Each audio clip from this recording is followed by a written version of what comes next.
Hello बाजीगर्स। आज हम एक बहुत ही इंटरेस्टिंग टॉपिक को डिस्कस करेंगे जो है how to play ace king. जैसा कि आप जानते हैं टेक्सास होल्डम में एस किंग एक बहुत ही स्ट्रॉन्ग स्टार्टिंग हैंड माना जाता है जिस पर आप काफी चिप्स जीत सकते हैं। क्योंकि एस किंग एक स्ट्रॉन्ग लेकिन ड्रॉइंग हैंड है, प्लेयर्स को अक्सर मुश्किलें तब आती हैं जब उनका फ्लॉप मिस हो जाता है। ध्यान रहे, ड्रॉइंग हैंड से हमारा यह मतलब नहीं कि हमें सिर्फ स्ट्रेट या फिर फ्लश बनाने के लिए खेलना है, बल्कि यह मतलब है कि अपने हैंड की स्ट्रेंथ को इंप्रूव करने के लिए।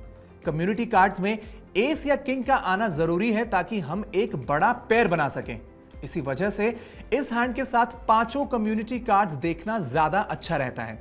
खास तौर पर एस किंग सूटेड एक ऐसा हैंड है जिसके बोर्ड के साथ कनेक्ट होने पर आप स्ट्रेट्स और फ्लशेस जैसे बड़े हैंड्स बना सकते हैं, जो कि बोर्ड पर सबसे बड़ी स्ट्रेट या फ्लश होगी और आपको हैंड जीतने में मदद करेगी। आमतौर पर एस किंग जैसे हैंड आप प्री फ्लॉप काफी अग्रेसिवली खेल सकते हैं। प्री फ्लॉप अगर आपके पहले सभी प्लेयर्स ने फोल्ड किया हो तो आप लगभग 3 बिग ब्लाइंड्स की रेस कर सकते हैं।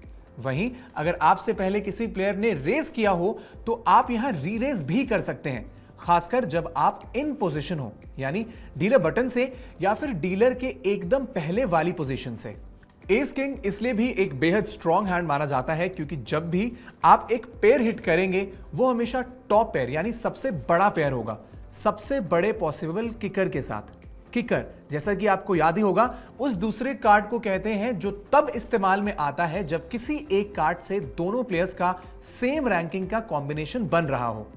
आइए अब डिस्कस कर लेते हैं कि उस सिचुएशन में क्या किया जाए जब आप फ्लॉप मिस कर देते हैं, यानी कि आपका हैंड फ्लॉप पर खुले कार्ड से कनेक्ट नहीं होता। क्या हमें हर बार एक कंटिन्यूएशन बेट करनी चाहिए?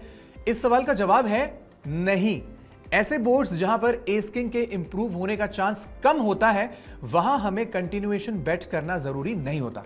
कभी कभी ऐसा भी होगा कि किसी बोर्ड पर इंप्रूव करने के बाद भी एस किंग विनिंग हैंड ना हो। फॉर एग्जाम्पल, मान लीजिए हमने S of clubs king of clubs पे रेस किया और दो प्लेयर्स ने यह रेस कॉल किया।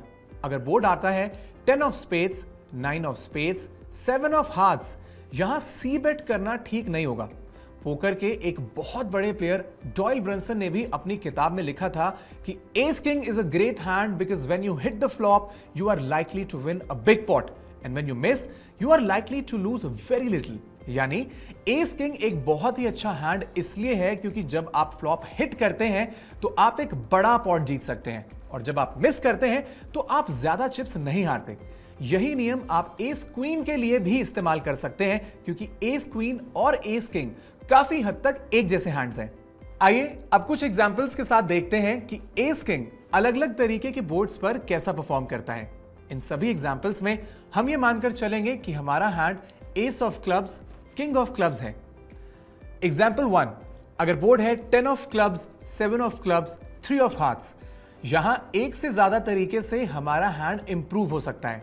आमतौर पर यह एस किंग ऑफ क्लब्स के लिए एक अच्छा बोर्ड माना जाएगा और अगर यहां हमारे ओपोनेंट के पास हमसे बेटर हैंड भी है तो हम टॉप पेयर या फिर फ्लश बनाकर यह हैंड जीत सकते हैं।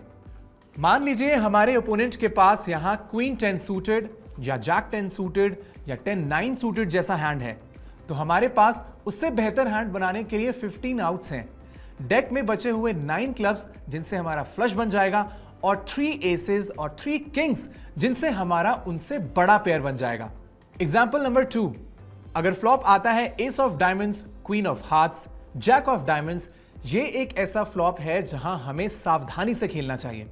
हालांकि यहां कभी कभी एस किंग बेस्ट हैंड भी होगा, पर ऐसे बोर्ड्स जहां पर 3 बड़े कनेक्टेड कार्ड्स हो हमें थोड़ी मुश्किल पेश आ सकती है क्योंकि ऐसा पॉसिबल है कि हमारे ओपोनेंट्स ने एस क्वीन, एस जैक और क्वीन जैक जैसे स्ट्रॉन्ग हैंड्स के साथ हमें कॉल किया हो या फिर उनके पास फ्लॉप से ही किंग 10 के साथ स्ट्रेट हो जो कि इस बोर्ड पर सबसे स्ट्रॉन्ग हैंड होगा। एग्जाम्पल 3, अगर फ्लॉप आता है ace of spades, 8 of diamonds, 6 of hearts, यहां ज्यादातर हमारे पास सबसे स्ट्रॉन्ग हैंड होने की संभावना है। एस 8 और एस 6 को छोड़कर एस के साथ वाले सभी कॉम्बिनेशन से हम यहां जीत जाएंगे क्योंकि ये एक ऐसा बोर्ड है जहां पर स्ट्रेट या फ्लश लगने का चांस बहुत कम है। हमें अपना हैंड अग्रेसिवली खेलना चाहिए। जैसे जैसे आप पोकर खेलेंगे आप एस किंग को अच्छे से खेलने की नई नई स्ट्रैटेजीज खुद ही समझ जाएंगे। तब तक हमारी सलाह यही होगी कि ज्यादातर सिचुएशंस में ये हैंड थोड़ा अग्रेसिव ही खेलें, पर अगर आप बोर्ड से बिल्कुल भी कनेक्ट नहीं होते हैं और आपका ओपोनेंट बड़ी बड़ी बेट्स कर रहा है तो उस हैंड को फोल्ड कर देने में कुछ गलत नहीं है। आशा करते हैं इस चैप्टर में आपने कुछ नया सीखा होगा। हम आपसे जल्दी मिलेंगे अगले चैप्टर में।